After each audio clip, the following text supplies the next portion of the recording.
अपन इज्जतिया गवाए भसुर सले मड़वा में आए हो।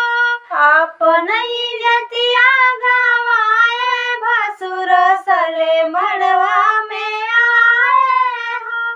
कहले कि सोने के घरवा चढ़ाईम, कहले कि सोने के हरवा चढ़ाईम, पीतल के हरवा चढ़ाए भसुर सले मड़वा में आए हो।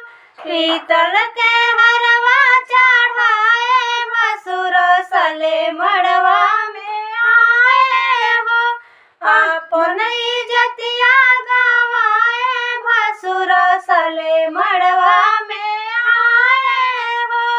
अपन इज्जतिया गवाए भसुर सले मड़वा में आए हो। कहले कि सोने के झुमका चढ़ाईम, कहले कि सोने के झुमका चढ़ाईम, पीतल के झुमका चढ़ाए भसुर सले मड़वा में आए हो। पीतल के झुमका चढ़ाए भसुर सले मड़वा में आए हो। अपन इज्जतिया गवाए भसुर सले मड़वा में आए हो। अपन इज्जतिया गवाए भसुर सले मड़वा में आए हो।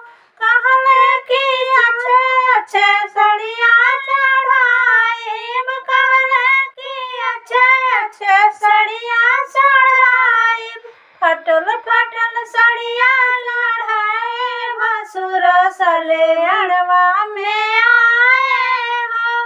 फटल फटल सड़िया चढ़ाए भसुर सले मड़वा में आए हो।